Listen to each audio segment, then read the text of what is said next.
Welcome everybody to another World of Tanks map preview. My name is Maxwell and this is Stalingrad, due to drop with the 9.4 update.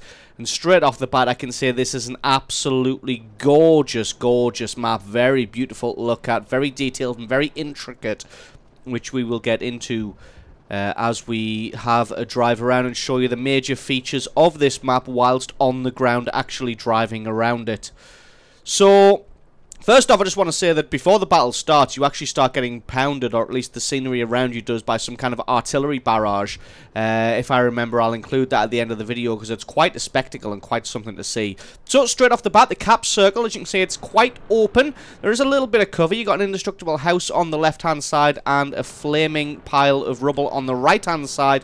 Other than that, not really much to say about it. The ground is level and has minimal cover other than the aforementioned indestructible building and the flaming rubble. One thing you'll notice very soon about this map is the amount of sort of chest-high walls to take a trope from first-person shooters. There are a lot of rubble piles that where you're able to get a strong turreted tank hull down. Something like the IS-7 or an American Heavy would do very, very well at points on this map where you can get it hull down. Nice little touch there with the trenches running all the way through Stalingrad there. What we're going to do is just have a quick work around its winding streets here.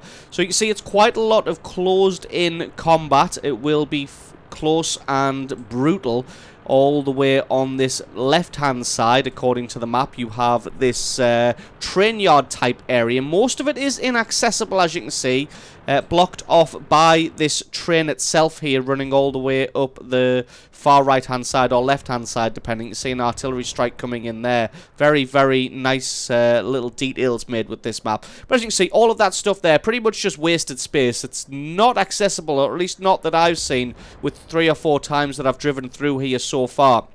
Other features you can see, quite a lot of destructible walls, so they'll they'll provide a little bit of cover. They'll provide, they'll sort of hide you from the enemy, but as you can see, you can put shots directly through them.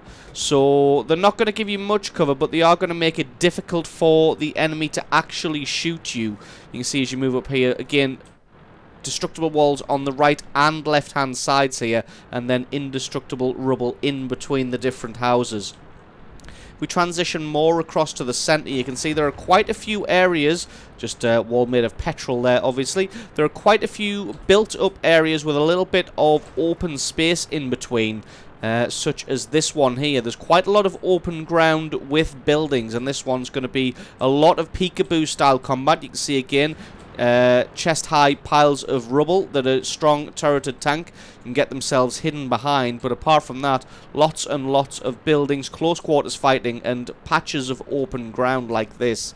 If we continue on further south, you'll see pretty much more of the same. More destructible walls, more patches of open ground, and more thick condensed buildings. As you can see, the train yard continues all the way down one side in a sort of semicircle, and there are lots and lots of paths, as you can see by this one here, that are inaccessible. So if you take a wrong turn in this map, you're going to have to spend the time driving back and getting back into position into an area where you can actually continue the fighting.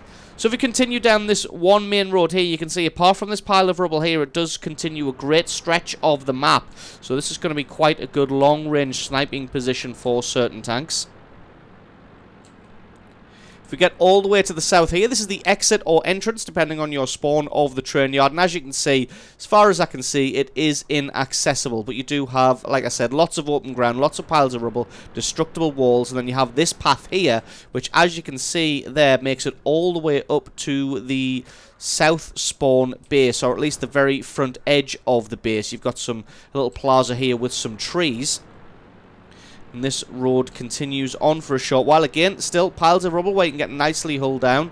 Nice destroyed tanks every now and then. And you've got more open ground, destructible walls, lots of trees, lots of buildings. And this is just, as you can see, the detail in this map is absolutely beautiful. The amount of wrecks and the amount of buildings, and it's just absolutely beautiful. The little touches in this map really make it stand out. It's one of the best maps that I think Wargaming have made so far. Wrecked KV1 by the looks of it there. Or maybe just a KV-1 turret. My tank skills may not be up to scratch. So this area here I can see is sort of a last-ditch attempt effort of defense for the southern team. If they get pushed back to this point here, they are in serious trouble. But there are a couple of nice little choke points where the enemy's tanks could funnel through this area here into a nice choke point for defense. And as we move a little bit further forward, you'll see we'll come on to one of the main features of this map. You'll have spied it on the mini-map as we come in, but it is this giant square here, the massive open plot of square here. As you can see, there are so many roads and pathways and little cubby holes poking into this thing that it is pretty much going to be a no man's land. It is going to be an absolute death alley. But having said that, there is still cover. As you can see, there are tipped over train cars here that have spilled their load. There are more train cars just here. Only problem with the train cars is obviously you can fire underneath a train car. And oh, looks like these ones aren't actually destructible. Oh, yes, they are. There we go, I tell a lie. So these train cars are destructible as well. So if you have a tall tank and someone shoots through the train car, it's not going to provide very much cover for very long. But as you can see, there is a little bit of cover, but it's such a large square that even a fast tank, even coming through here at 70 or 80 kilometers per second, Jesus Christ, we're not a spaceship. Even coming through here at 70 or 80 kilometers per hour, you are still going to be in serious trouble and take some serious fire. What you're going to want to do maybe is just advance down left or the right hand side. Speaking of that, we'll take a quick look at the opposite side. More trenches there, beautiful little touch. We'll take a look along this side here. You can see again huge buildings, but interspersed with plenty of open ground. As you can see here, this one is definitely on fire, but you've got more sort of half-high piles of rubble for hiding a strong turreted tank behind. And the map right-hand side of the map feels a lot more open than the opposite side. It feels a little bit less claustrophobic, although as you can see, with areas around here and here, and here, they are the atypical, tight, confined streets that you find in maps like Ruinberg or Himmelsdorf. In fact, if we just take a quick look down one of these streets, you can see, though, definitely not just boring streets here. Lots and lots of detail in the buildings. Lots and lots of piles of rubble. So really making the map stand out amongst all the others in the game about just how detailed it is. Plenty of rubble, plenty of little walls to hide behind. So even the tight city streets aren't going to be a case of just poke out, shoot someone, and then escape. You are still going to have to be careful and still use quite a lot of skill in order not to get ripped apart by your opponents here. But definitely this side of the map a lot more open than the opposite side, and this is probably the last-ditch effort defensive position for the north spawning team as well. You can see lots of destructible terrain here, fences and cars, but most of it is open. You got this indestructible building in the center and then the indestructible buildings around the edges, but this thing is fairly open, as with the rest that we've had a quick look at. So now we come on to one of the major features of this map. You'll have noticed it, is when you come all the way to the right-hand side here, there is this huge open train line area. Kind of like the other side, but this one is accessible. If I'm not mistaken, I would assume that is the River Volga. If that's wrong, then please correct me, but I'm pretty sure it was the Volga that went through Stalingrad.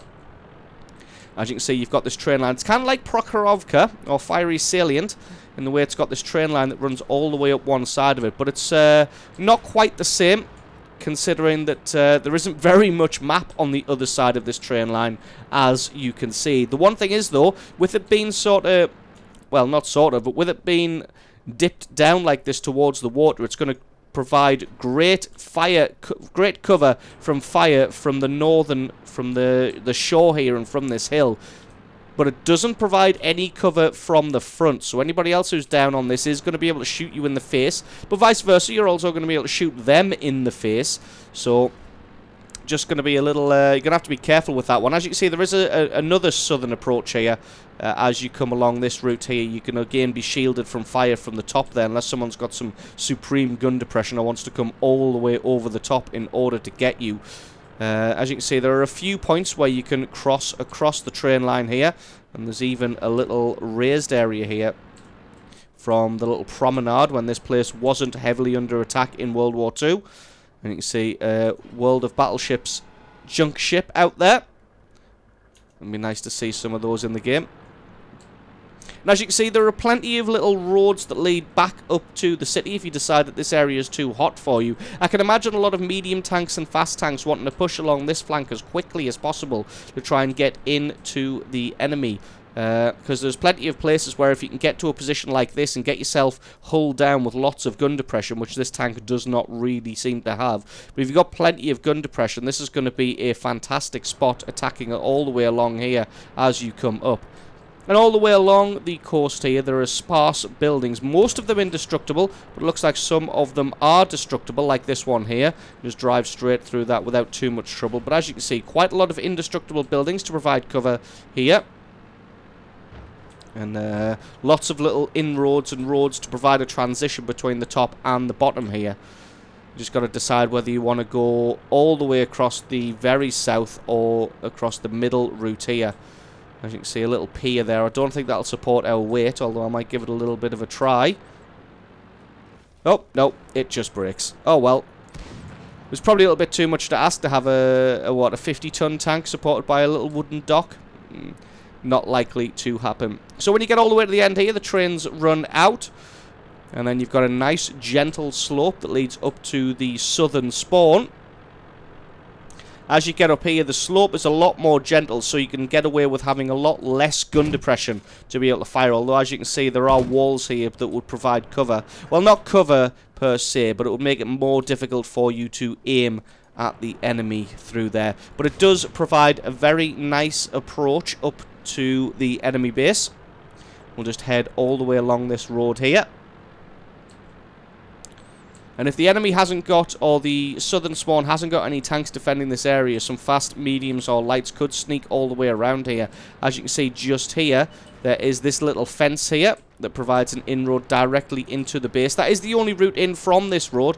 As you can see, this area blocked off by a lot of rubble. We're going to have a little double back here and just have a look at some of the other routes. If you don't want to go that route there, you can just drive a little bit further up here and then take a left. And again, this will put you straight into the southern cap circle. Again, like the northern cap circle, the area around it is fairly open.